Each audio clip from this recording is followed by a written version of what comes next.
Hi, so we're live. Okay, thanks for coming out, everybody. I really appreciate it. I know it's a very, very busy Tuesday night. A lot of stuff has happened today. I'm having trouble keeping track of everything that happened today. What were the hearings and then the Barr announcement? Two different stories about that William Barr played a key role in. Um, There's all kinds of stuff going on today. I'm just going to dive right in. You may notice sometimes you'll see me looking around and changing things around on my computer. Well, what I'm doing is I have an outline for this live stream today to make sure I don't miss anything. Okay. So let's just dive right in. Okay. First, of all, I want to show you two memes I made months ago. The first one is this one. I made that over a year ago, the first version of it, and then sometime around April, I believe I changed some of the pictures. I used to have Cash Patel on there, but I swapped them out for George Papadopoulos. That was probably wasn't a good decision. I should put Cash back in there. And but you can see from this meme what I was saying. They're all about to find out who they've been messing with, and no, it ain't Russian agents. You see on the bottom row, you have John Durham and William Barr, and you have that's Jeffrey Johnson, the guy next to William Barr, and that is the special investigator that William Barr appointed to investigate the Flynn case, and this is the guy who went into the U.S. Attorney's Office in the District of Columbia, and he found all the documents that the Mueller Special Counsel and the FBI Crossbar Hurricane Team had been hiding from everybody. And so that's the guy that found those documents and gave them to Sidney Powell. And of course, we all know what happened after that. Okay, also Svetlana Lakova is on there, and you can see John Ratcliffe and Carter Page. There was an interesting development in Carter Page's case yesterday that I want to briefly mention, and that is that Carter Page is alleging in his lawsuit against the FBI, and he's suing a whole bunch of people actually, not just a couple of people. I think there's like 15 people on that list. He's suing a bunch of people. Comey, McCabe, Strzok, all these people. And one of these people he's suing is FBI agent Stephen Starmer. And FBI agent Stephen Starmer is, so he's been like FBI Special Agent Joseph Pienka. He's been a very hard guy to track down. It's hard to find a picture of him. It's hard to find any information about him. And Carter Page is alleging in his lawsuit that Starmer used a fake name when he introduced himself. When Carter Page voluntarily went to the FBI and sat down for an interview, Starmer gave him a fake name, Stephen Holt, I believe it was, this fake name that he gave him. And so that was interesting. So there are developments going on. That meme that I made here, all these people, these are the people that they've been claiming to you for years are really working for the Russians, and they're really up to no good. Nefarious people, Devin Nunes, very nefarious character there. Thank God he has Adam Schiff on that House Judiciary Committee watching him and trying to keep him from doing his nefarious kind of stuff. We have Richard Grenell, the guy who they say caused immense damage to this country while he was director of national intelligence, because he declassified all those transcripts that proved that Schiff and all these other people were a bunch of lying ass clowns. Making all these claims about Russian collusion evidence they supposedly saying they were talking out of their ass. Nobody saw anything you put these people under oath, they wouldn't say they'd seen anything. And of course, Rudy Giuliani is on there, and Jeff Sessions, who will be testifying against these people at their trials when they go on trial, and so will Michael Flynn. That's why I put them both side by side. Jeff Sessions, General Flynn. They'll both be testifying when we get to the trial stage of this thing. So the second meme that I want to show you is, and this is the big one because of the big revelation that Attorney General William Barr confirmed today. I've been saying this for months. William Barr confirmed it today. What do you think, Bill? You think they saw it coming? Not a chance, Mr. President. I have been saying for months that Durham was not just investigating the FBI. He wasn't just investigating the Crossfire Hurricane team. I said it was obvious. If you looked at the documents, especially beginning in April, when Jeffrey Jensen began handing these documents off to Sidney Powell, and they began being unsealed by the court, it was obvious that not only did the FBI Crossfire Hurricane team engage in a frame-up of General Flynn, it was obvious that the Mueller Special Counsel was well aware of this, that this was all a fake crime, and they played along with it. So Durham was investigating them too. I've said this for months, okay? Now I want to take you to a tweet by Catherine Herridge. Okay, I did a tweet a while back. I want to kind of play off of a little bit the theme from Jaws. I want you to look at the wording of the letter that William Barr wrote appointing John Durham to be the special counsel. Special counsel appointed criminal probe, FBI Crossfire Hurricane Team, Special Counsel's Office Mueller Team. Scope includes any federal official in law enforcement or, and this is the key point, or counterintelligence. So let's look at these Catherine Herridge tweets, okay? She says, Durham, read, order establishing special counsel, language matters, criminal. Scope, F is the scope of the special counsel's investigation the scope of the special counsel's criminal investigation is not limited to the FBI plus the Mueller team. The special counsel is authorized to investigate whether any federal official, employee, or any other person or entity violated the law in connection with the intelligence, counterintelligence, or law enforcement activities directed at the 2016 presidential campaigns, individuals associated with those campaigns, or individuals associated with the Trump administration, including but not limited to Crossfire Hurricane and the special counsel of Robert Mueller. So that's where things stand today. And remember, I've been saying this for months. It's obvious. If you looked at the evidence, if you dug into it, if you researched it, there's no way Durham was limiting his investigation only to the FBI. I mean, because the Mueller counsel, obviously, when they received that handoff from the FBI Crossfire Hurricane team beginning in May of 2017, they had all these documents, all the documents that this guy was taken out of the D.C. U.S. Attorney's Office. I want you to look at Jeff Jensen's picture. He's on the bottom row, third from the left. Okay, all the documents that he handed out, I believe it was the first 3 batches of documents that he gave to Sidney Powell, they all bore the official stamp of the Mueller Special Counsel's Office. They had these documents. They were sitting on them.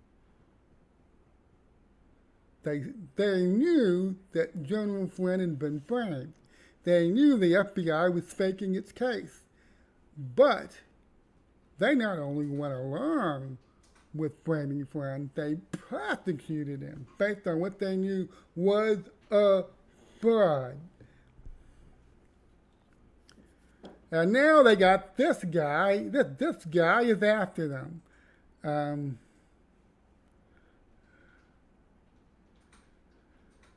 John Durham. John Durham is after these guys now. Everybody on the Mueller Special Counsel, everybody on that team.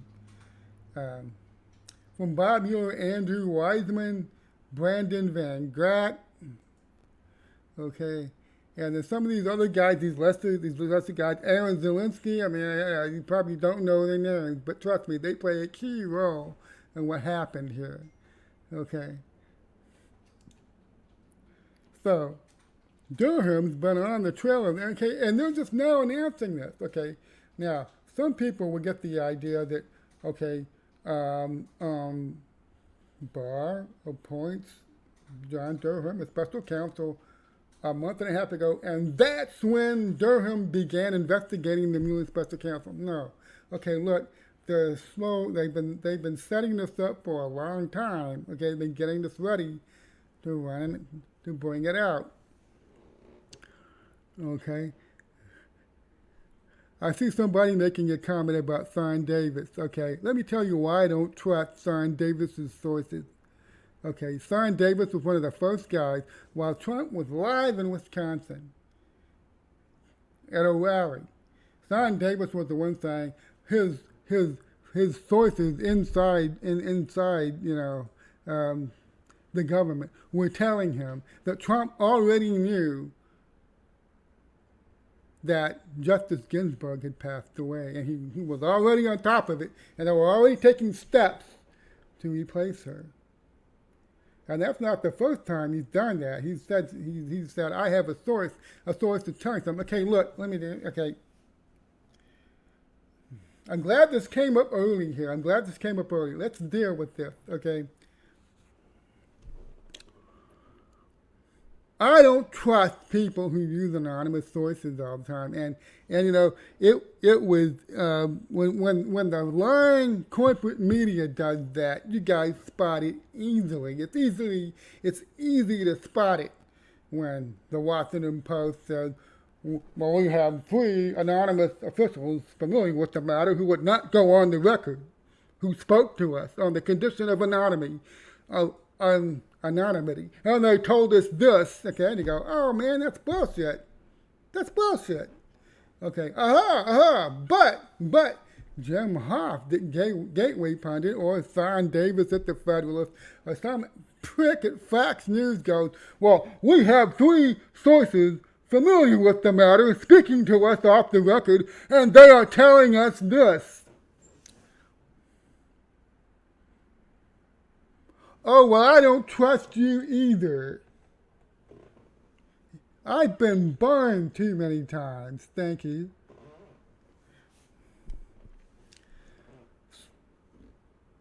So you're going to have to accept this. There are people now on the conservative side. I'm shocked. I'm disappointed to see the Federalist is now doing the same anonymous sources game that the corporate media does. I mean, they started doing this like about 6 months ago. I noticed I started seeing Son Davis saying he's talking to people. They're telling him things, in confidence, off the record. Half the time, it turns out to be wrong. And that the shelf life of what that source was telling Davis, about Trump already knowing that Ruth Bader Ginsburg had already died, that shelf life was less than 2 hours. So I don't trust anonymous sources. Never have, never will. Okay?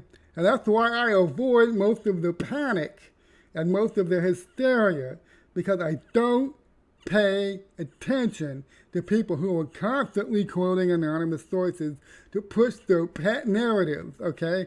Now, what have people been telling you since the election? What about Barr, about Durham? What have they been telling you? It's like, damn it, where are they? They're not doing anything. Like, hey, Barr, you need to appoint a special counsel already. Get it over with, okay? And they launched I don't know if you've noticed this, they launched an intense media campaign. Lou Dobbs, all these guys, Sean Hannity, all these people on the conservative media every night. Where's Barr? Where's Durham? Appoint a special counsel already, god damn it. What are you waiting for, okay? Now, I've taken the measure of Donald Trump, I've taken the measure of William Barr, and I've researched John Durham, okay? Let me tell you what your high-pressure media tactics trying to force these guys, Trump, Barr, Durham, to do what they want. We'll keep the pressure on, and eventually they'll give in and do what we want, okay? Focus on this. For the last month and a half, all these TV talking heads, for some reason I have Tucker Carlson on right now, all these TV talking heads are saying, do something, Barr, damn it, where are you? Do something, Durham, where are you? Do something, okay? William Barr appointed John Durham as special counsel. He did what all these media talking heads were screaming for him to do 45 days ago. And he didn't say shit about it. So, let me tell you, all the talking head pundits out there, what your high pressure media tactics buy you.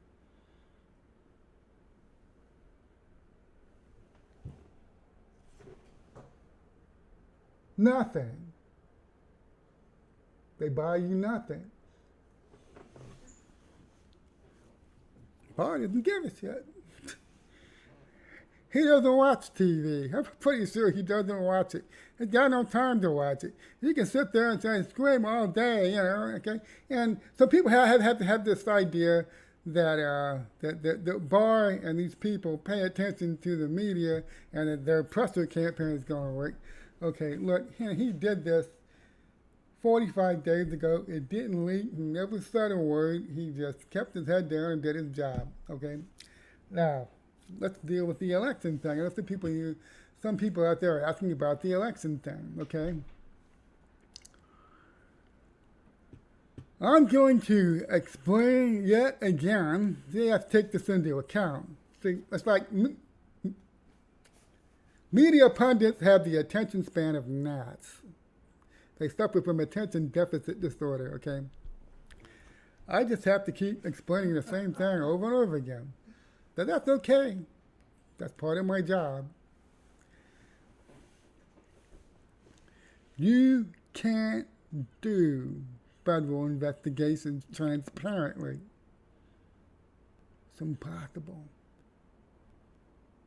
The very structure of a federal investigation, especially if you are targeting some of the most powerful and influential people in politics and in the government. And there's no such thing really as an ex-government person. They're all connected. They're all intertwined. Okay, Hillary Clinton, Bill Clinton, John Brennan, James Clapper, all these people are still connected. You know that, right? Oh, they're former government people. Yeah, okay, sure. If you want to make a technical distinction, yes, they're former government people. You cannot investigate people like that transparently. You can't do it. And so, I want to understand something. I've been kind of hard on people like Tom Fitton. Okay, because Fenton is his job is being a transparency guy. He demands transparency. He needs it. He craves it. I understand that. Okay, and he wants the Department of Justice to be more transparent about what it's doing. Okay, and so on one hand, I understand why people like Tom get incredibly frustrated. But you've got to take into account the fact that these are some of the best, I don't use the word best, some of the most clever, some of the most connected, wealthy people that have ever been investigated. And they have connections and they have power. They're out of government now, but they still have power. And you're investigating these people, you're going after these people. You see, okay, Barr sent Durham after them a year and a half ago. And I understand people want constant updates. They want to hear where the investigation is at. They want to hear what Durham's doing right now. Which particular person is he investigating? Is he almost done? Yes, that's normal. I understand the frustration with that. Okay, but you can't be transparent because you're not the only one watching. There are some and you see this with the election they're trying to steal. There are some very serious people out there. Some of them aren't Americans. Did you know that? Yeah, some of them are not Americans. They're desperate to get this president out of office. Okay, they're desperate to get rid of him. And you can't show them where you're at. Okay, look, it's no fun. I know that. You can't, they can't have William Barr come out every other week and give an update. Well, here's where we're at. Here's who we're looking at right now. Here's the evidence we've amassed. Here's what we've got. And so he can't do that, because the bad guys are watching. The bad guys are constantly trying to get information. As a matter of fact, I'm convinced some of the fake news stories we've seen in the last couple of years were deliberately planted to try to get Barr and Durham to tip their hand, show their cards early. Okay, and they're not going to do that. I understand. It's frustrating. I understand being out of the loop, not knowing anything. It's frustrating. Okay, but I'm gonna be honest with you. I'm gonna tell you something. I'm not in this for clicks or for popularity or just tickle your ears and tell you what you want to hear. Okay, I'm not gonna do that. It's hard to wait, and you're gonna have to wait. Sorry. Now, how much longer you have to wait, I don't know.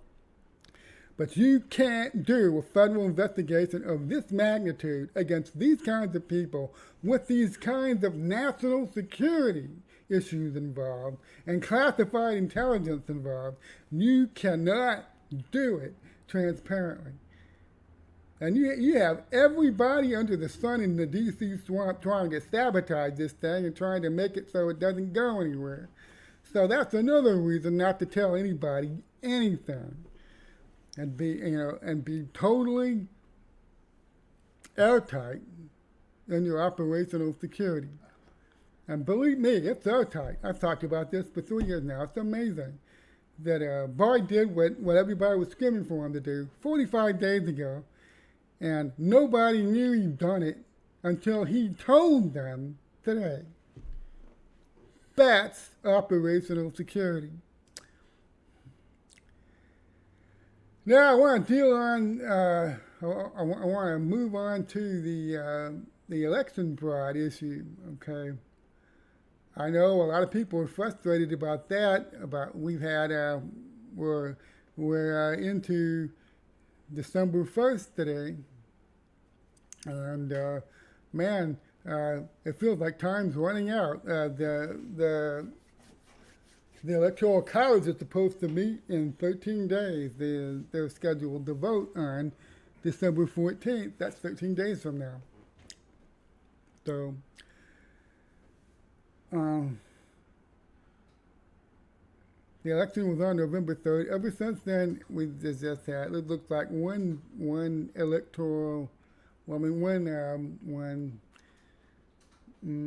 legal defeat after another. Keep hearing about all these lawsuits being dismissed, and you keep having people like Mark Elias at Perkins County running around out there saying, "Ha ha ha ha ha!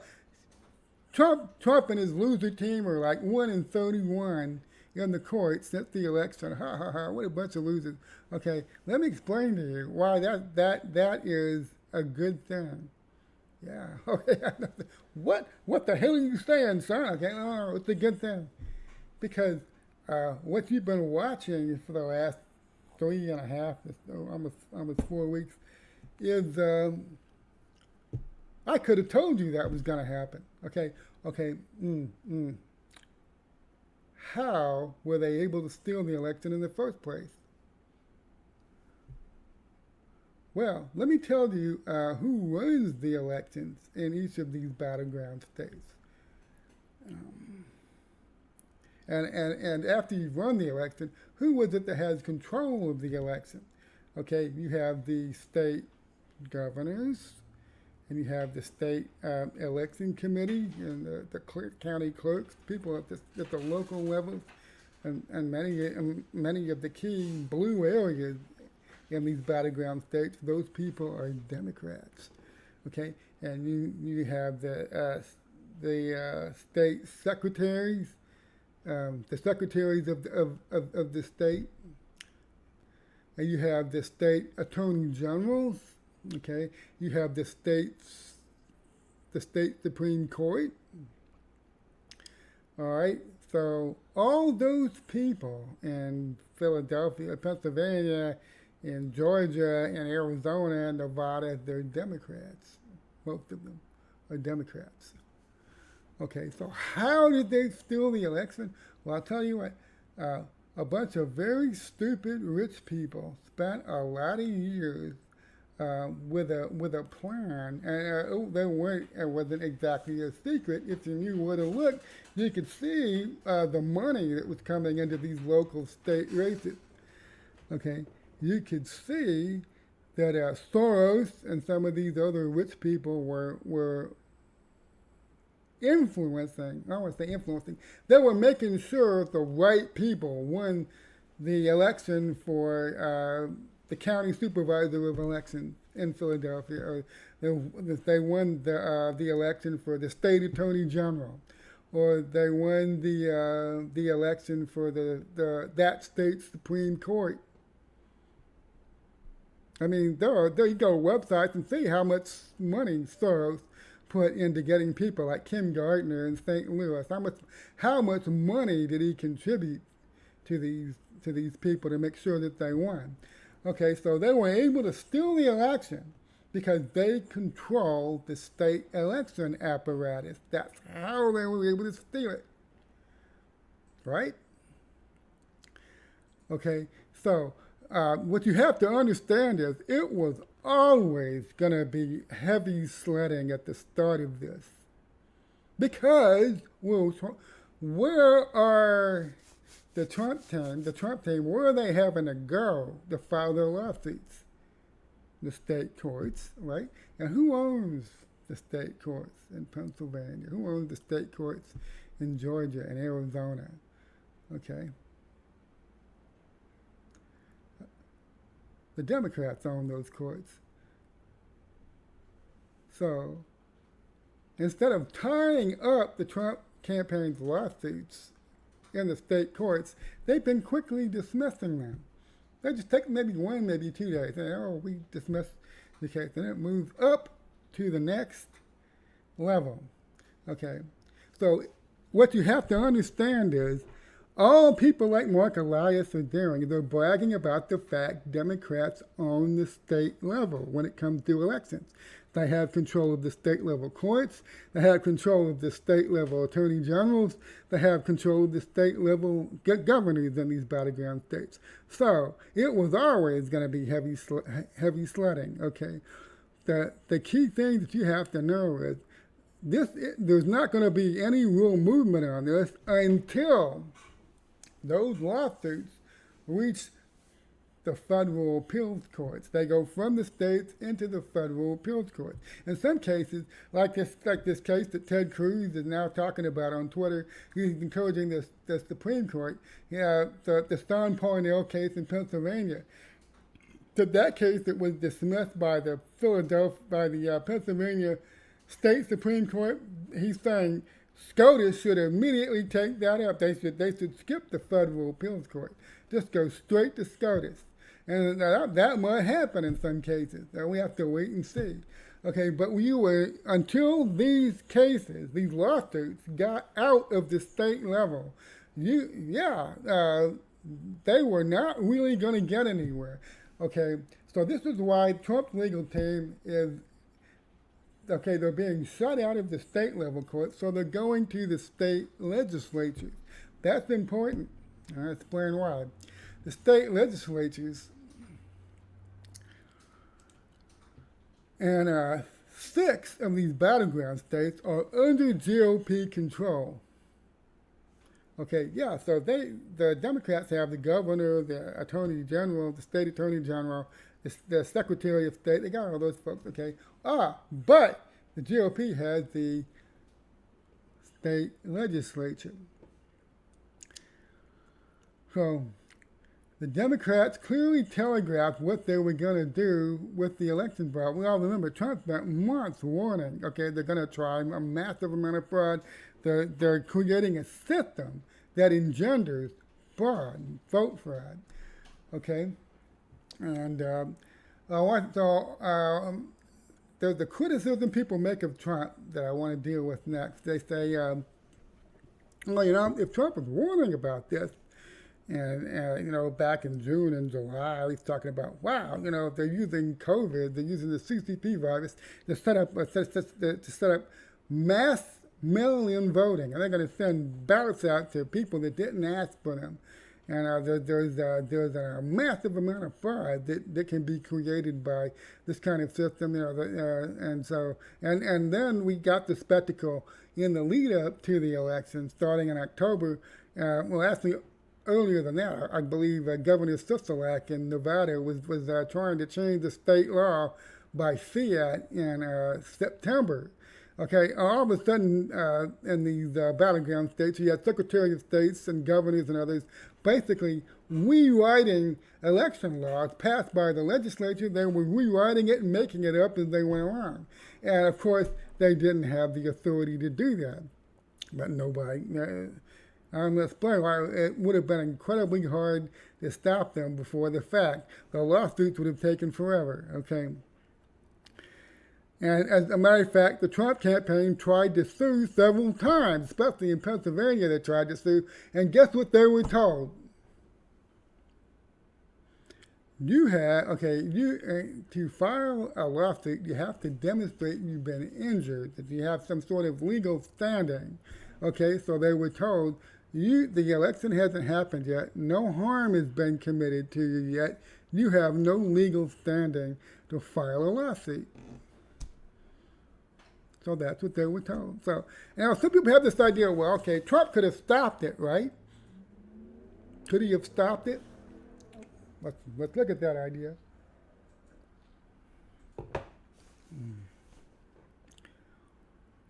Suppose the week before the election, Trump goes, I'm now announcing that I'm going to send federal agents to each one of these battleground states, and they're going to take over the election apparatus, and they're going to make sure we have an honest election. I don't trust these Democrat governors. I'm hearing things. I'm hearing they might be planning to commit a crime. So I'm going to send federal agents, and they're going to seize control of Philadelphia and all these big metro areas that are going to make sure we have an honest election, damn it. Okay, he can't do that. If he tried it, it would have been the biggest, dumbest mistake he ever could have made. So he didn't do that, okay? So I've been talking about this for several weeks now. There really is no practical way he can stop them. Practical, legal way. And tried lawsuits, they were told, well, you don't have any legal standing to sue, sorry. Okay. So, knowing what they were going to do, because they telegraphed it for months, okay, he had to set about a strategy which is you prove what they did after the fact in the courts. You get the election thrown out, and you have the state legislatures pick the electors. Now, people the first time people heard that, wait a minute.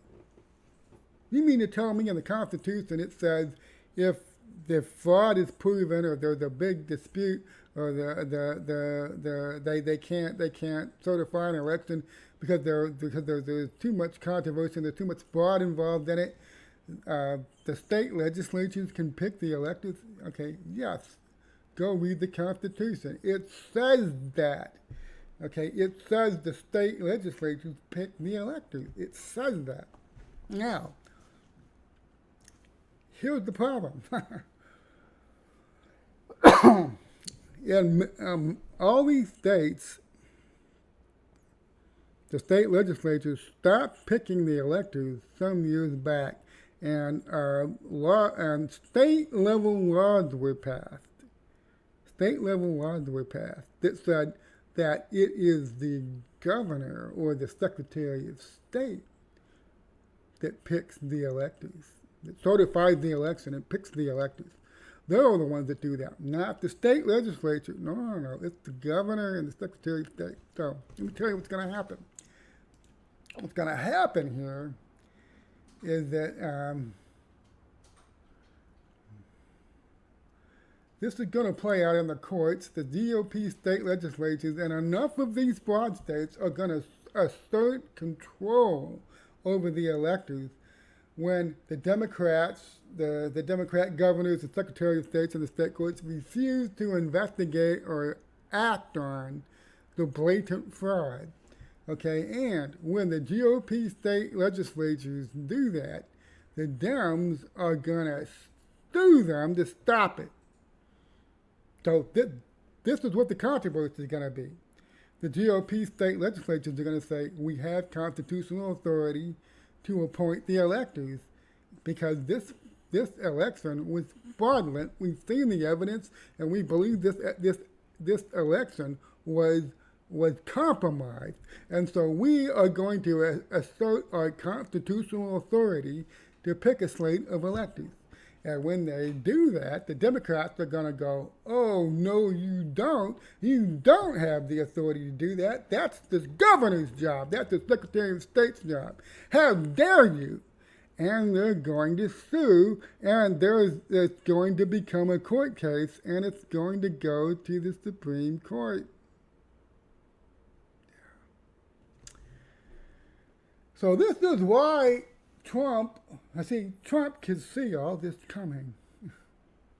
This is why Trump was so determined to get Amy Coney Barrett on that Supreme Court, and he did it.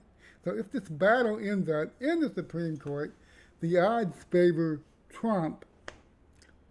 And the Constitution does not say, and the governor shall select the electors, so certify the election and select the electors. And the Constitution does not say, and then the Secretary of State shall certify the election and select the electors. It does not say that. It says the power to do this is given to the state legislature.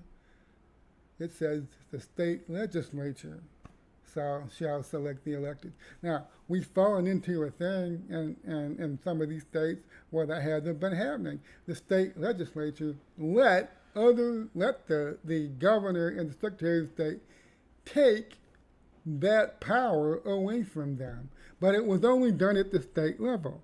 Okay, the Constitution is federal. It doesn't apply just to Georgia. It doesn't apply just to Texas. It doesn't apply just to California. It applies to all 50 states. It is federal.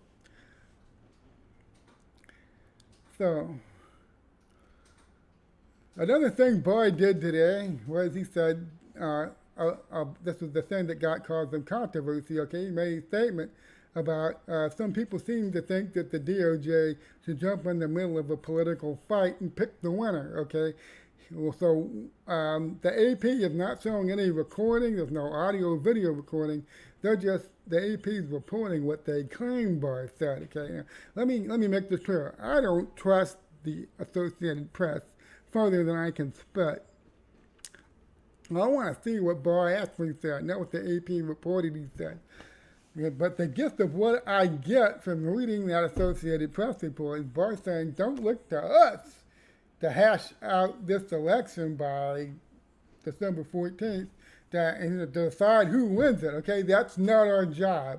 We're not political, and we don't do civil litigation here. I mean, it's like he almost used signal flags. He starts saying civil litigation, and I was saying, like, you're depending on us to decide, which votes get tossed and who the winner is. Okay, you're going to be, do you think they do a federal investigation in 3 weeks? Because they don't. That's not how it works.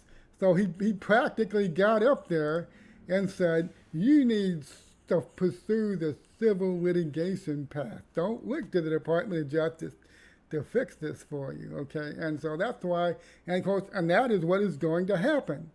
The civil cases and the civil litigation cases and many of these states, it's going to reach the federal appeals level, or maybe even go straight to the Supreme Court sometime in the next week and a half, 13 days.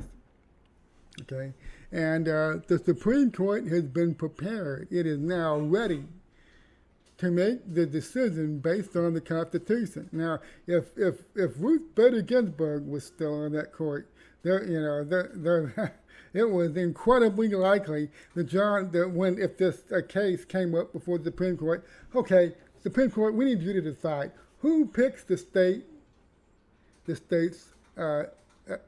electoral college slate. Is it the state legislature or is it the Secretary of State? Who is it? Okay, I guarantee you John Roberts would have screwed everybody and voted with the 4 liberals and said, well, it's obvious. I don't care, the Constitution was written a long time ago, and today, these state laws, I don't want to overturn that. So, it's the Secretary of State and the governor who pick the electors. Mm-hmm, yeah. Okay, that's why we won a huge battle when Amy Coney Barrett got on that court, because they're going to be able to say that now. They're going to be able to say, when it goes to the courts, okay, when it goes, I'm trying to find something I had linked on here. When it goes to the courts, we'll go to the Supreme Court, and Clarence Thomas and Brett Kavanaugh and Amy Coney Barrett will... I don't see my latest article there. Let me see if I can find something here. Let's see. I don't see my... oh, crap.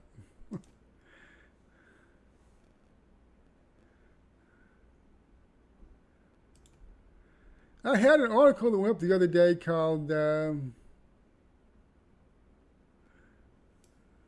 Ghost of High-Tech Lynchings Past. I'm trying to be able to scroll down and find it. No luck so far. I can't seem to get this bar to scroll. Anyway, let me just nakedly link it then, since I can't get this to work.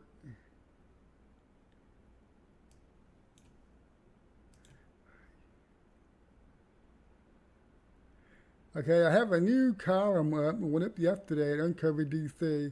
It's called The Ghost of High-Tech Lynchings Past.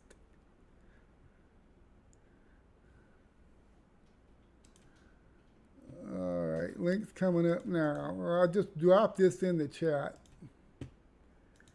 I don't know, for some reason it's like the column here isn't wide enough, and it won't let me click on it. And X-Broadcaster. Okay, so this is the plot twist that the 2020 election needed, folks. It needed this plot twist where Clarence Thomas and Brett Kavanaugh and Amy Coney Barrett play a key role in slamming the White House doors shut in Joe Biden's face, man. Because think about that. That is just about the most perfect ending ever that you could come up with. If they say real life is stranger than fiction, and it is. So I went back and watched most of the Clarence Thomas hearings from 1991. I watched them live at the time, and they were infuriating. It was obvious what they were doing, that Thomas was going to be confirmed, so they waited the day before the vote was. It's the same thing happened to Brett Kavanaugh 2 years ago. He was going to be confirmed. The vote was coming up, and so they leaked something to the media. It's the same damn thing that Dianne Feinstein did with that letter from Mrs. Ford. Okay, she leaked that letter to the media to delay and stall the vote. Which they did for I think it was over a month. They stalled the vote for a month, causing that controversy. And Paul Kavanaugh, and they accused him of being a rapist and the leader of a high school rape gang. They did the same trick in 1991 to Clarence Thomas. It was obvious that he was going to be confirmed. So the only way they could stop him, they leaked sexual harassment allegations to the media the day before the vote, and they turned the whole thing into a circus. Okay, and Teddy Kennedy had succeeded in derailing the Robert Bork nomination in '97. That's like 4 years earlier, and so and I think it grated on Biden a little bit. That he was overshadowed by Ted Kennedy, and so 4 years later, Biden, I think they seem to work out a deal because, I've watched the video of the Thomas hearings, and Teddy Kennedy never seemed to do much of anything. It's like they agreed this was Biden's shot this time. Yeah. And and so Biden gets up there, and you watch the clip, he was incoherent, he was rambling, he would ask the dumbest questions. There's one clip where he's talking about natural law. Nobody can figure out what the hell he's talking about. Even Thomas couldn't figure out what he was talking about. And so it became obvious that they made a mistake putting Biden in charge of this, because he failed abysmally in getting at derailing the derailing the Thomas nomination. And so, and then that's why they were forced to try this stupid sexual harassment allegation. And the whole thing blew up in their faces. And Thomas got on the court anyway. He's been there for 29 years now. And so that's where we're at. This is the plot twist this election needed. At the very end, after we get to all the legal wrangling over the next week and a half or so, it's going to come down to a Supreme Court case. Who picks the electors? If the election is placed in doubt due to fraud, who picks the electors?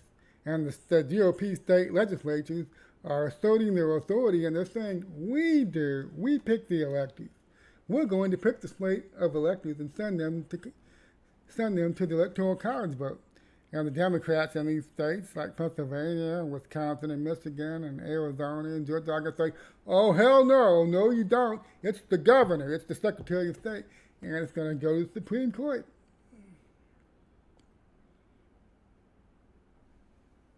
And Trump is ready. He put 300 judges. That's almost like, it was 4 out of 10, something like that. Trump put something like 300 judges at the federal level, and some at the higher level, the appeals court and the Supreme Court. So he's not worried. Okay, he's not worried. He knows how this is going to play out. Alito, Gorsuch, Kavanaugh, and Thomas, and Barrett. Okay, that's 5. And look, this evidence of fraud and what the Constitution says about who picks electors, it's so clear. We might even get Roberts. Okay, hey, it's possible. Okay, because as I think it's going to be such a compelling case, it could be 6-3. We'll see.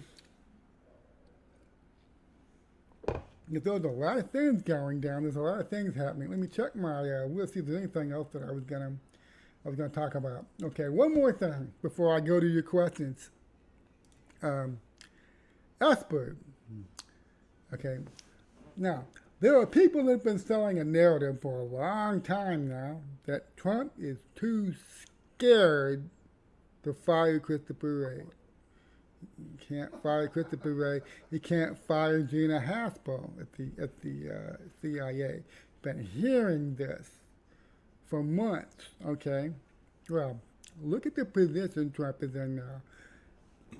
He fired the Secretary of Defense 2 weeks ago. I mean, if you listen to the media pundits, his back's to the wall. Okay, what does he have to lose?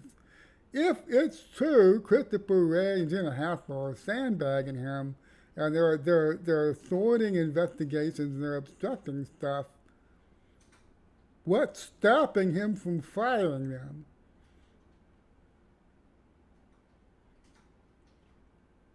And the thing is, I think if somebody does thwart Trump, they do thwart Trump, and they do get in his way, he fires them, okay?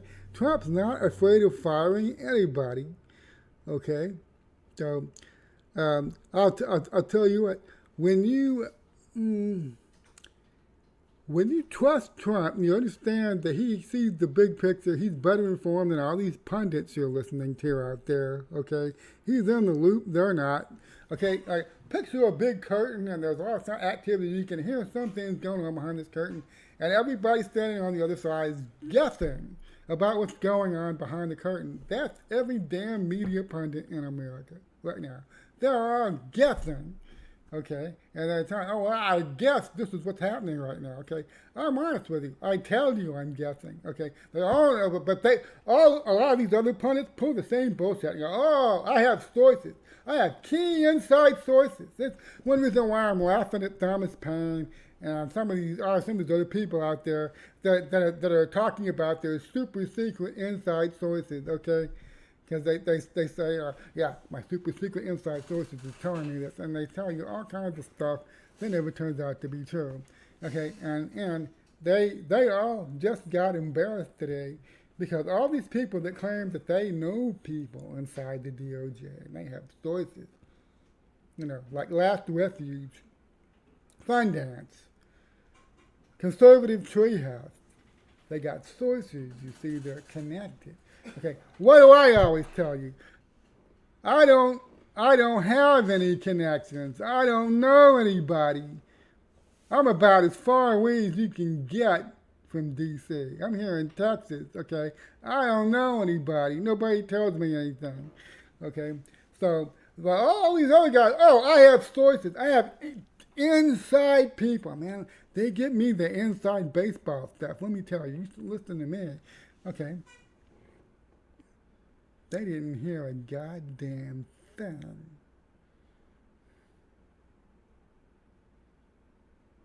"45 days. They didn't hear a goddamn thing. What does that tell you?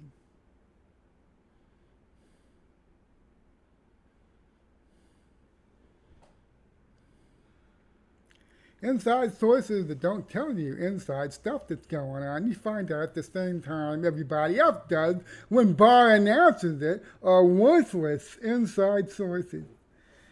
So that's why I don't have any. And I'm honest about the fact that I don't have any. I spent about a couple minutes talking about this. I'm going to get to your questions, okay? But I want to talk about this, okay? I have limited contact with Washington, D.C. I've flown up there 3 times. Never stayed more than 5 days at a time. But I've studied that town for 30 years, ever since I started following politics seriously in 1988. And let me tell you, there is no shortage of in Washington, D.C. It's people who want you to think they're connected. Washington, D.C. is full of people who will seek out reporters and play the I'm in there, man. I get the inside baseball stuff. You want to use me as a source because, man, I know everything. I know this guy. I know this guy inside the DOJ, man. I do, man. And gosh, let me tell you what he's telling me, man. It's awesome. Okay. And we used to have a real media that did real investigative journalism. Once upon a time, we did. Okay, and you all spot the fact when the left-wing media stopped being a real news media. They turn themselves into propagandists. Okay, they're corporate media propagandists. That's what they are now. They don't do any research. They don't do any real investigating. They just call up the same goddamn people, the same goddamn sources they have on the inside, who link to them the same more stuff so they can publish it. Yeah, they sit on their ass. You know, they don't do anything, but don't go pound shoe leather. They sit on the ass, they open their phone, they call the same damn people they call all the time. Yeah, okay, look, you think of those Washington Post reporters that spent 3 years talking about how Trump associates had flipped and was singing like canaries to the FBI and to the Mueller Special Counsel? You think they changed their sources? Of course they didn't. They're calling the same damn, for all those wrong news stories they put out there. Yeah, General Flynn has flipped. He's informing on Trump. He's spilling his guts about all the Russian collusion. Or, Roger Stone is flipped. Or, Michael Cohen is flipped. They're all singing like canaries. Cody Page is flipped. Bullshit. No, but they published it. Every one of these stories said we have a highly placed government official familiar with the matter is telling them this. Well, you just saw several weeks ago the amazing magic trick, abracadabra, that the New York Times pulled with some minor functionary at the Department of Homeland Security named Taylor, Miles Taylor. Right? Remember that? They published an op-ed by Anonymous, supposedly a very highly placed Trump administration official who went inside the White House. And he's right under Trump's nose, right under his nose, right here. And he's resisting Trump, and he's sabotaging Trump, and Trump doesn't have a clue about who it is. It's beautiful, man, okay? And they hyped this damn thing for weeks. The guy even wrote a book. Anonymous wrote a best-selling book about his resistance against Trump right under his nose. And nobody knew who he was. And I followed this, For months, people speculating, okay, Mike Pence had to deny he was anonymous. Nikki Haley had to deny. General Kelly had to deny it. Vince Priebus, all these people that had been in the White House, had reporters hounding them for weeks. Are you anonymous? Oh, come on, you can admit it. Tell me the truth. Are you anonymous? And the whole goddamn time, it was some, okay, and they said that you will recognize the name. You will know who this is. If we told you who it was, you would instantly recognize the name. Hell, Ann Coulter even went out and said, I suspect it's Jared Kushner. How's that for a laugh? She thought it was Jared Kushner. God damn. And so what happens? 2 years later or 3 years later, it comes out, it's some guy at DHS, the chief of staff that nobody knew. Oh, he wasn't even chief of staff when he wrote the op-ed that turned into the book that caused all the hype. He wasn't even the chief of staff at DHS yet. He was just an advisor, a nobody, one of like 30 or 40 different people. He didn't even have the chief of staff job yet. So this is what the media's done for years. They sit on their ass. They call the same sources up, and they print the same crap, whatever those sources tell them, because they're lazy. They're lazy. They're not journalists. They're propagandists. Hey, guys, got a new column I gotta write tomorrow. Give me some more inside propaganda. Some rumors, some scuttlebutt. That's another thing I want to bring up.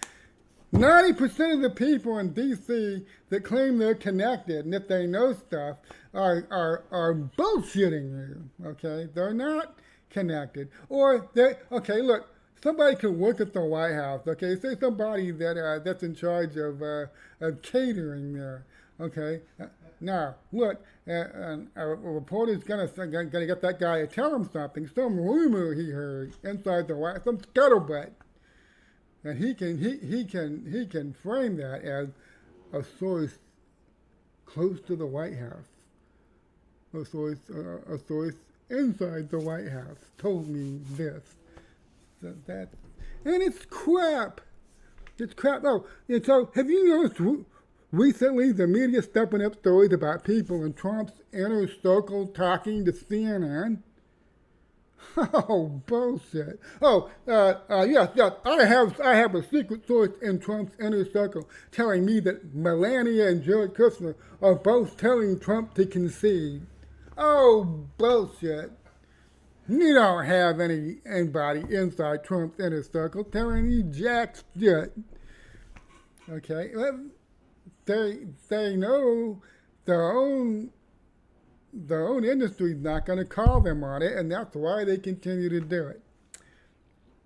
But the really bad thing that pisses me off, the really bad thing that upsets me, is that our own side is starting to do this.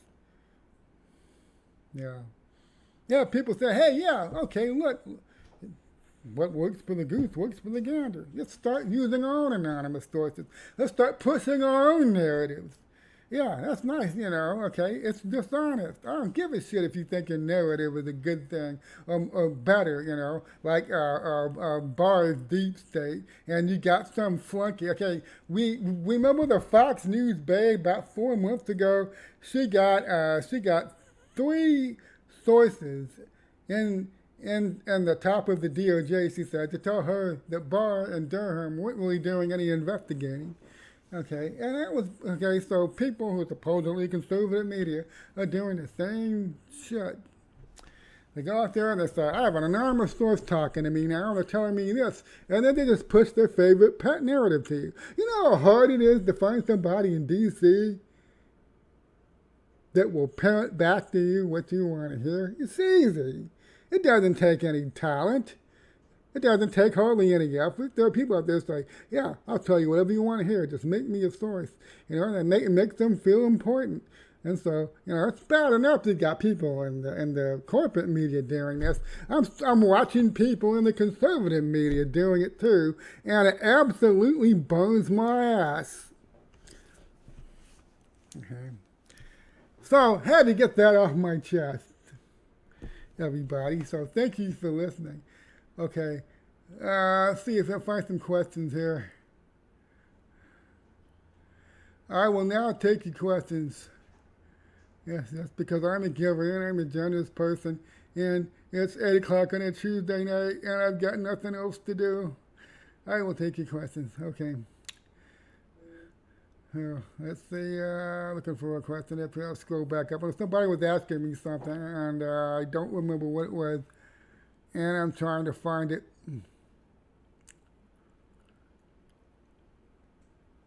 I don't see it now. I must be too far back up. Too many comments. Okay. If anybody has had the question, I'll sit here and babble for a couple minutes. It's been a big day. There's a lot of stuff coming. State legislatures are paid off. What's Trump's plan B? Okay. If he can't find enough state legislatures to declare that the election is compromised, what other avenue or what other plan does he have for victory? Well,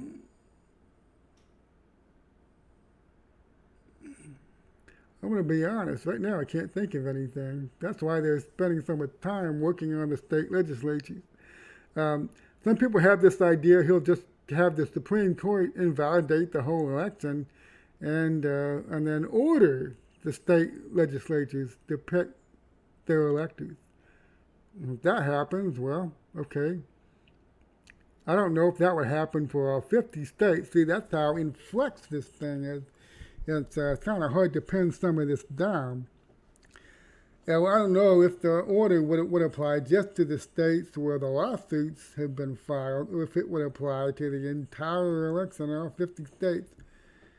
So, but if they do go that route, okay, if enough state legislatures won't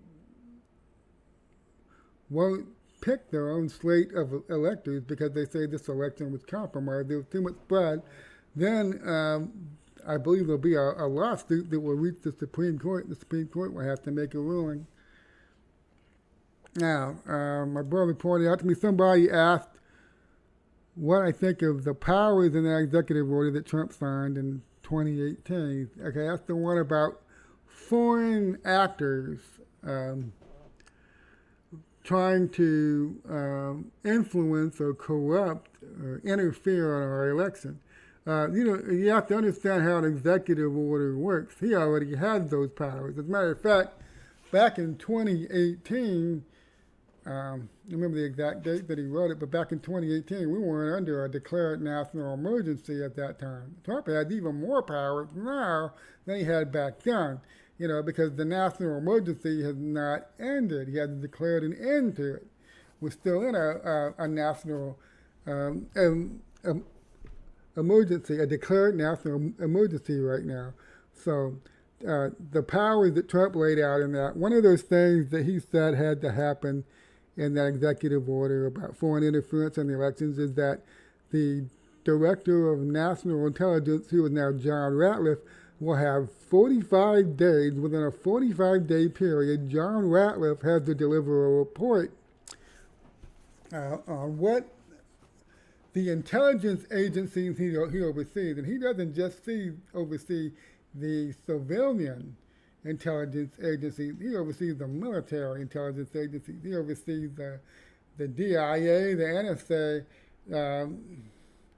the ISA, the Intelligence Support Agency. He oversees all these intelligence agencies. So it's not just the CIA or the NSA. It's all these military guys too. And so sometime in the next 13 to 15 days, almost about the same time that the Electoral College is slated to meet, the DNI is going to release a report about what his investigation found as far as foreign actors being involved. Now, you've all heard the stories about servers in Germany. Some people say Hamburg, some people say Frankfurt. Okay, quite frankly, I dove into that the other day. There are so many conflicting accounts. There are so many different statements being made. Okay, and I haven't had, there was no official state official, a federal official gone on the record, a current federal official gone on the record to say that that this happened. Okay, it's all unofficial, it's all rumor, it's all scuttlebutt. And so I haven't been able to nail any of it down yet. Okay, but it is true. I have seen evidence that a lot of our election digital information on election night was routed out of this country into foreign countries. That's true. Dominion routed the election results, which were actually being streamed digitally to foreign countries. That's accurate. Okay, and what I believe is going to be proven is that some foreign actors were involved in these foreign countries. Dominion, the facts about it keep coming up. Somebody tweeted something to me today about how a Chinese affiliated company bought Dominion for $400 million in October of this year. I'm trying to track that down. Okay, but I have seen the evidence that Dominion had servers and it had, I don't know what the technical term is, when you track them, you can see that the information is being sent overseas, or what the hell would they be doing that for? And so there's a lot of a lot of confusion. There was a lot of flux. But the one thing I do know is somebody, there was no legitimate reason at all to be sending this election information out of the country. There was no reason to be doing that. It's insane, even in the first place, to have all these election machines, all these election systems in these states, all connected with each other, or not just connected with each other, connected with foreign countries out there. It's insane that they set it up like this. And so I believe Trump knew that there were foreign people involved in our election systems and that they were constantly looking for ways to interfere in our elections, and that's why he wrote that executive order in 2018. And so he's been preparing for this for a while. That's one reason why I'm not worried.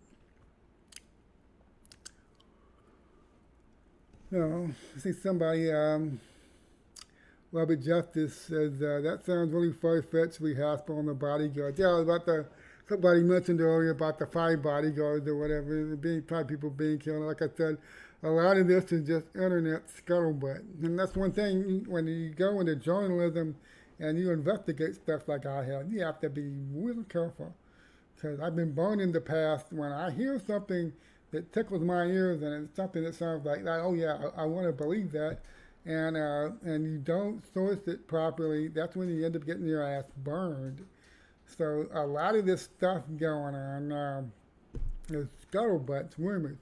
They say even prominent people like Lynn Wood and Sidney Powell, they say stuff like, I'm hearing stuff, but they don't mention any specific sources. I'm hearing rumors, they're hearing scuttlebutt.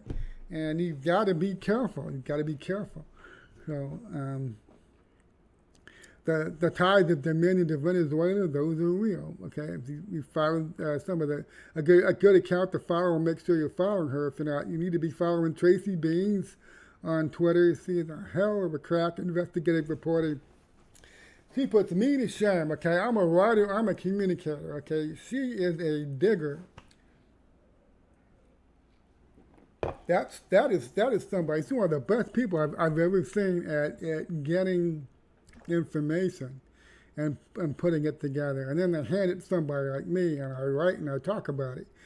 She's fantastic. So I want to point out the links here in the chat. Please support independent journalism. Uncover DC. Okay. Because there's so many people in the media, all they do is they pass around scuttlebutt and rumors and fake anonymous sources or anonymous sources that aren't what they claim to be, what they claim they are, like that Miles Taylor prick, that arrogant prick. He ain't got a job at CNN. I mean, can't believe that. Oh, I can't believe that. Okay, but you need to support real journalism, because I'm never going to lie to you. I'm never going to say, take some rumor and say, oh yeah, this is good solid stuff. If it's a rumor, I want to say it's a rumor. I'm not going to say, to take something I'm hearing on the internet and I can't source it and hand that off to you. I'm going to tell you, okay, that this is a rumor. The people dying in the raid, we lost U.S. soldiers. Nobody's verified any of that yet. Nobody. So I don't touch it. I don't have to be first. That's one thing that me and Tracy often say to each other. We don't have to be first, but we have to be right. That's more important to be right than to be first. And all these people that rush on headline, they do all this breaking news stuff, and they're just taking the hottest, latest rumor and passing it off as a breaking news. Okay, you're gonna get a bad reputation if you do that. Okay, Kevin McCarthy asked a good question. But would Lynn Wood or Sidney repeat things they heard if they didn't think it was directionally accurate? Perhaps it's not that the info was 100%, but maybe a laser pointer of sorts. Yes, okay, that's a legitimate point. You see, I've talked for years about the fact that Trump's favorite book is Art of War by Sun Tzu. And he even modeled his book, Art of the Deal. He modeled that on The Art of War. And one of the key traits of warfare is deception. You must deceive your enemy into thinking that you are weak where you are strong, and you are strong where you are weak. And you have to put out disinformation. And this is the one thing in our modern media environment that there's no getting around it. And I know it causes a lot of chaos and a lot of confusion, but it can't be helped. The people that Trump is in mortal combat with are playing for keeps, and the stakes are the highest that they could possibly be. And he knows it. He knows the stakes are the highest they could possibly be. So he has to not only fool his enemies, he has to fool most of his stupid friends too. Because there are a lot of people out there that if they could blow up what Trump is trying to do to get 1 million views and clicks and write a book about it, they'd do it in a heartbeat. So there's a lot of disinformation being put out there. I wouldn't be surprised if Sidney Powell and Lynn Wood are out there putting out disinformation to keep some people distracted and away from where the real stuff is happening. Could be. And it could be that, Lynn and Sidney really believe this happened. They really believe it happened, but they can't divulge those sources. It's classified, or they can't tell everything they know. And that's one thing about Sidney that I really admire, is that she is very careful what she said. When she was first given that first batch of sealed documents in the Flynn case way back in April, she was very careful what she said, because this stuff was still under seal. But she said that this was explosive, it will blow the case open, that proved everything she'd been saying all along, that General Flynn had been framed, that they had the evidence now. And then she didn't reveal any of the details. She waited till the court, Judge Sullivan unsealed those records. And that happened how many times? I believe, I lost count of how many batches of documents, how many times, Jeffrey Johnson broke the surface and handed Sidney Powell a bunch of documents and then disappeared from sight again. Was it 5? Was it 6? Over a period of some 5 months? I mean, it was a while. And every time he did, she never she never let the cat out of the bag. She always waited till the unsealing happened. So that's one reason why I really trust Sidney. I know she's careful. She's not going to say anything that to give up any classified information. She's very careful. So it could be she really believes this raid in Germany happened, that some U.S. soldiers lost their lives. And I think General I'm not sure if I'm saying this right, McInerney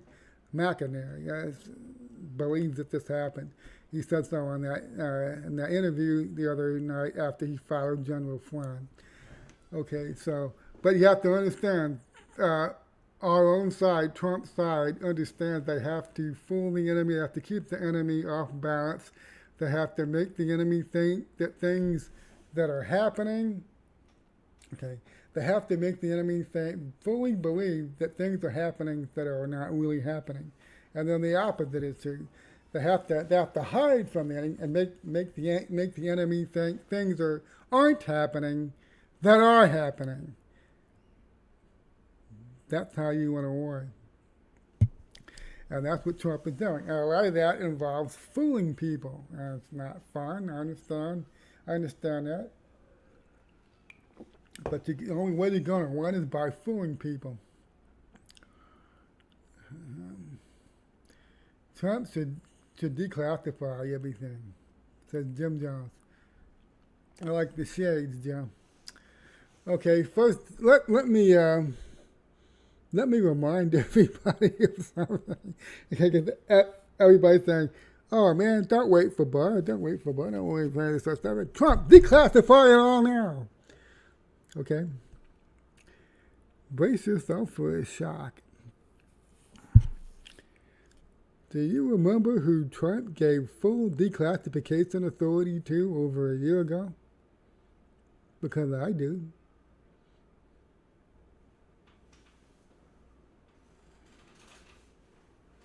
Do you remember who Trump gave full declassification authority to? And he's never revoked it. That's right, Robert Justice says Bill Barr. Bill Barr is the man with full and complete declassification authority. Now, let's deal with this idea. If Trump gives full declassification authority to William Barr, does that mean Trump doesn't have full declassification authority himself anymore? Of course not. Trump is the president. You can't stop the president from doing anything. He's the president. He's the commander-in-chief. He can declassify whatever he wants. But there's another person in the federal government that now has the same declassification ability that the president has because the president gave it to him. And he gave it to him over a year ago. So everybody running around saying, what, Bill Barr is sitting on everything. Trump needs to do it himself. Okay, like I said, disinformation. You make people think that something that's already happened hasn't happened yet. That's the art of war. Use an illusion over here to convince the enemy something's happening and isn't really happening. Meanwhile, use an illusion over here to keep the enemy thinking that something's not happening over here when you're getting ready to attack. That's the art of war. And you use spies and you use disinformation to do it. And that's what about 2/3 of the book is about. Using disinformation and spies to trick the enemy, to make him think that something's happening over here when nothing's happening over there. But it keeps him from saying, it keeps him from saying what's really happening over here. He can't see it because he's blinded by the disinformation. That's how you win.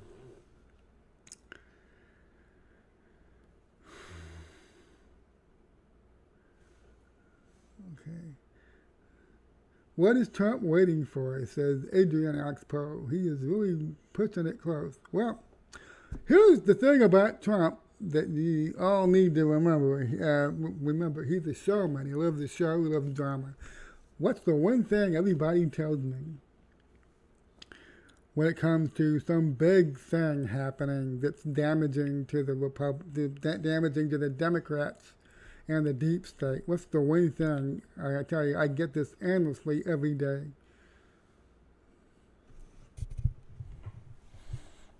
It doesn't matter, Brian. The media won't cover it.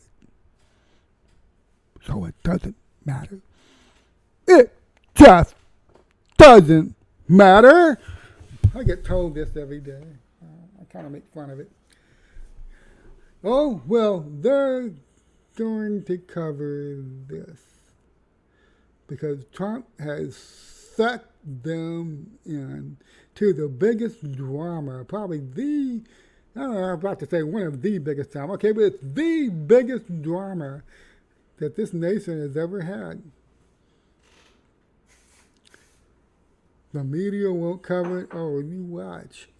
Okay, you watch. They'll cover it. They can't help but cover it. Is Trump pushing it really close? Look, okay, well, we're 13 days till the Electoral College is supposed to meet. But like I said before, there was no practical way for him to stop what they were going to do. He was always going to have to go through the courts and the state legislatures. So you can believe that he sat around with his thumb up his butt and he didn't do anything to prepare for any of this.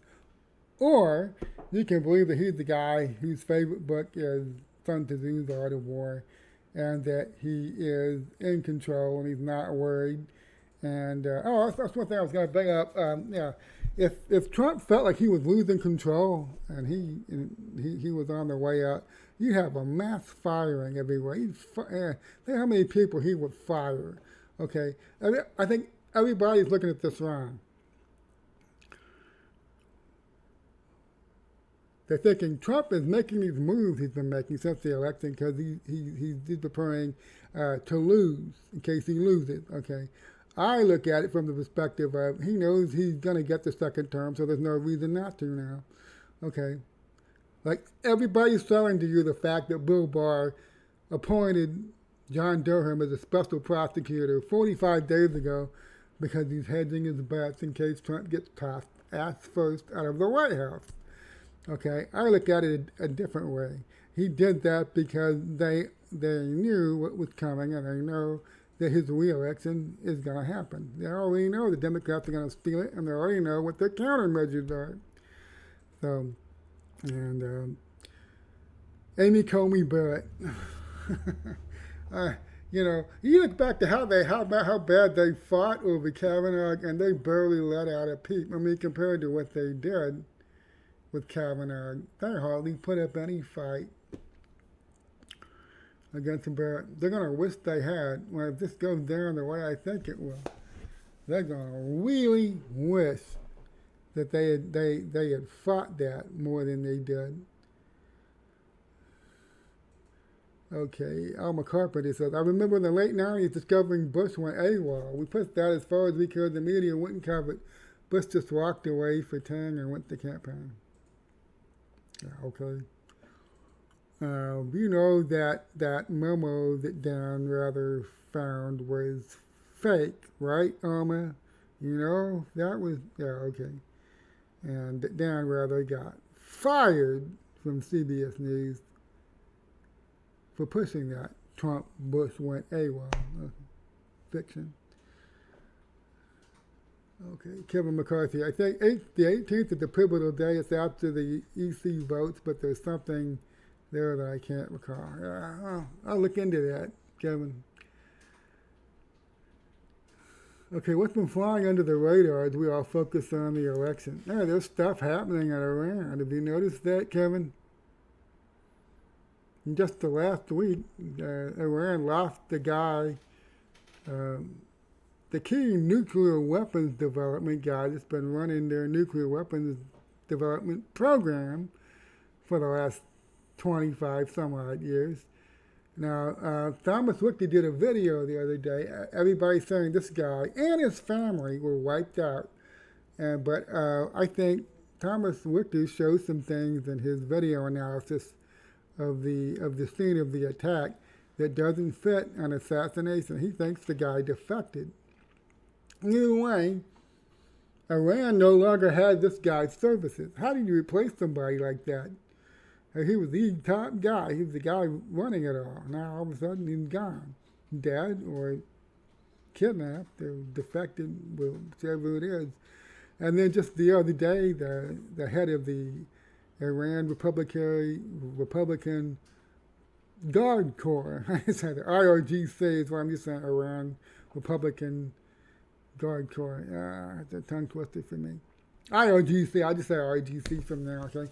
That guy got whacked by a drone on the Syria-Iraq border. He was nowhere near Iran. He's on the other side over here, where he shouldn't be. Just like Qasem Soleimani was when Trump blew him in those little postage stamp-sized chunks.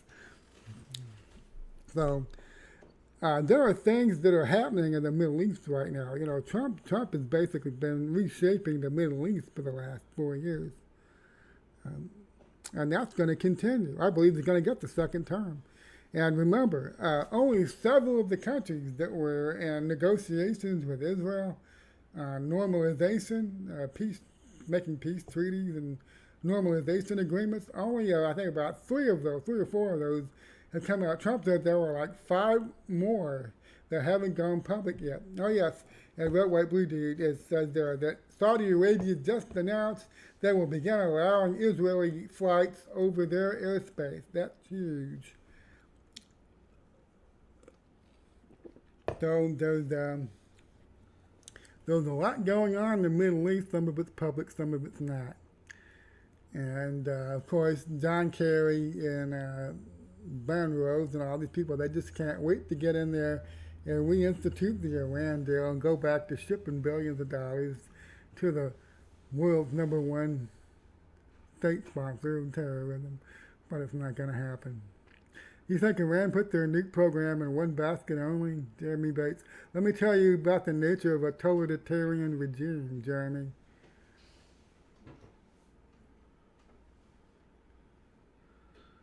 They don't reward initiative. There's only a handful of guys at the top that have any power in that country. You take them out. You see, that's why they can't really win a war. There's a totalitarian regime like that, all the control is centralized at the top. You cut off the head, what happens? Do you think they have a dozen guys in Iran that can just step into that job, take over? Because that's not how it works.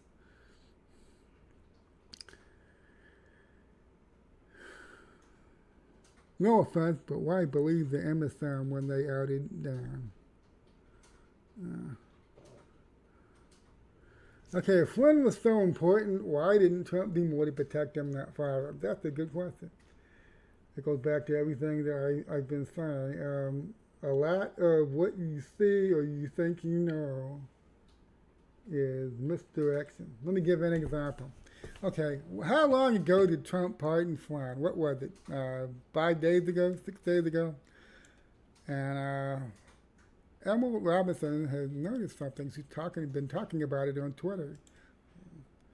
Yeah, okay. Almost immediately after Trump pardoned Flynn, military intel analysts showing up to talk about election fraud. Emerald tweeted 1 hour ago, at the time I made the screenshot. A military intel analyst from the 305th pops up in Exhibit 105, name redacted. A second military intel analyst from DIA NSA pops up in Exhibit 109. A third military intel analyst pops up in Pennsylvania and Arizona hearings to testify on Dominion. See a pattern? What are the odds? What are the odds? Never tell me the odds. How's that for some food for thought? Okay, so I think, early on I was always talking about how I think Trump tricked the bad guys and made them come after him, and he set a trap for them. And a lot of people don't like that theory. People that I love and respect tell me they hate that theory, and they never want to hear me talk about it again, okay? But look, I still think it's a valid theory. He suckered them into coming after him. He laid a trap. He always knew what would happen. He always knew the truth would come out, and they'd be caught. So we're still waiting to see how the full story plays out. Yes, Celebrity Justice points out something, that the Beirut operation was an incredible signal. You remember that? Okay, they tell you when that huge explosion happened in Beirut, oh, that's just a fireworks factory. Oh, come on. You probably knew that was bullshit. That was not a fireworks factory. That was missile fuel, and that was missile warheads going up. And somehow it was a type of operation where they made that thing blow up. Instead of setting like a normal conventional explosion where it sends the force outward, they triggered that stuff so that it released all the explosive force upwards into the air. And so the damage, like there's pictures of cardboard boxes just 200 yards away from the center of the explosion. The cardboard boxes are intact. Okay, because they've gone off like a conventional explosion, that whole port area would be gone. There'd be nothing there but a huge crater. So there's something going on there. That you remember that Iran spends a lot of money on missiles.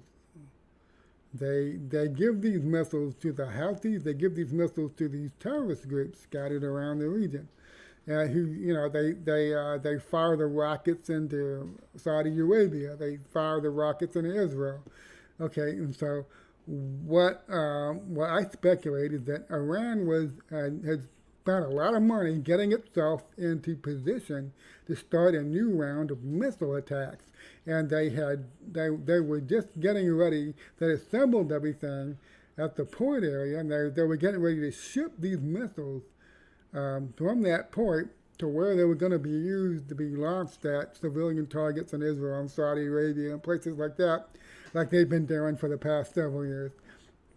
And that was their big, the word I'm searching for, assembling area. I mean, it was a point of place of operations. It was key. It was vital. And they found out afterwards they had like an underground, I don't say system, not just a tunnel. People think a tunnel is a crude thing. There was an underground complex there. That's the word I was searching for. There was an underground complex there. It was Hezbollah, man, and they had an extensive underground complex there.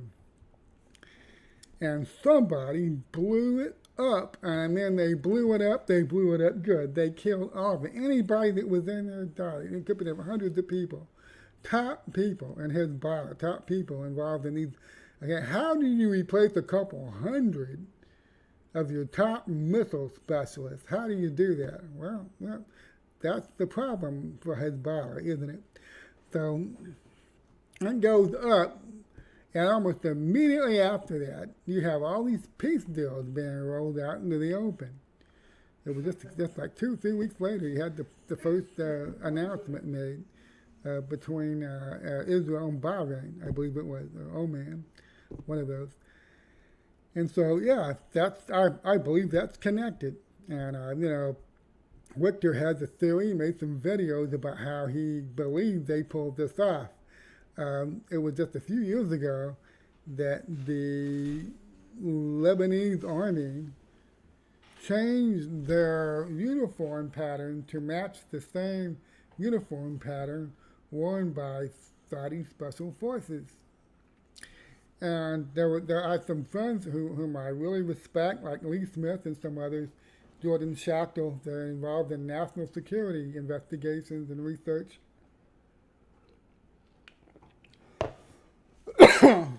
They could not figure out why the Trump administration was selling Bradley fighting vehicles to the Lebanese army, because the Lebanese army and all of Lebanon is controlled by Hezbollah, which is controlled by Iran. Why the hell would you give them Bradley fighting vehicles?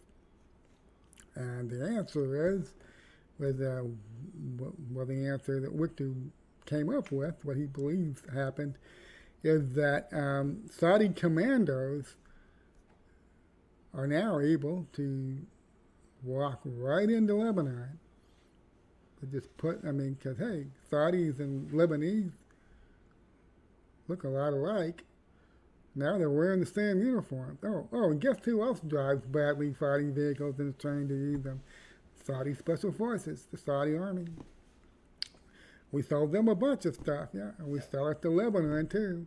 And now you can't tell a Lebanese unit driving around in a Bradley fighting vehicle from a Saudi unit.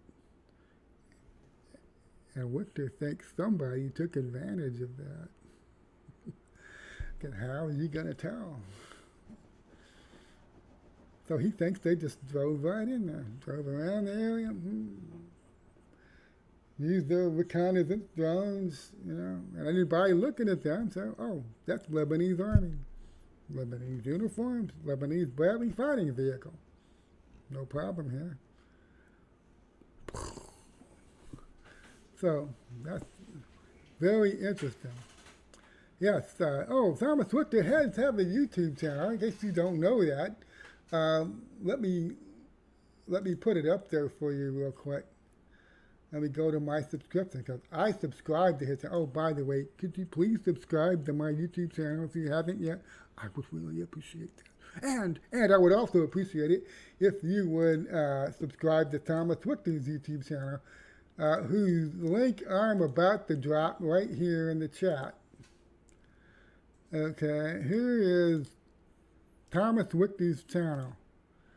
And he's making a lot of videos lately, by the way. I try to do one a week. I know I've been saying I'm going to do more, but it just never seems to work out. I always seem to be doing one a week.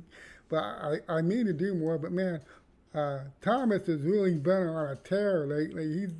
He's been doing one video a day for about 2 weeks now, and his videos are really interesting and informative. So I would encourage you to, after I'm done, the ending in a couple minutes, I encourage you to go to Victor's channel and subscribe to him and watch his videos, because he's a fascinating guy and he has a lot of great insights. Isn't that similar to what happened to the Iraqi military? It was broken, had to recover to combat ISIS. Yes, red, white, blue dude, that's true. Victor is one of the few guys out there pointing out that the Iraqi army broke. They all essentially ran away, and they let ISIS take over all their military equipment, and then it was a huge, humiliating defeat. And then the Saudis got involved undercover. You see, they're always, the Saudis don't take credit. They don't come in there and say, okay, we're in charge. They don't do what America did. They'll go in there and say, okay, we're in charge now. We're paying for everything. Get out of the way and just do what we tell you to do. You know, they don't do that. They stay in the background. And they work under the Iraqis, and they put the Iraqis out front. And like Thomas Victor likes to say, after that humiliating defeat where they ran away from just a couple hundred ISIS fighters, and the Saudis came in there and started dividing them, and the Iraqi army never lost another battle against ISIS after that. Now, it took some doing, because if you'll remember, ISIS had spent several years preparing Mosul and some other cities. They made killing fields. They set up defenses. Okay, but the Iraqi army never lost again. Even if they had to take 9 months to get ready to take one of those cities, they never lost another battle. And that's Robert Justice points out. Yeah, Thomas is going through a little bit of a sleeping aid withdrawal. I know exactly what that's like. And so keep him in your prayers. So, okay, I guess we'll end it right here, guys. Thanks for coming out. Yeah, you have some really good questions.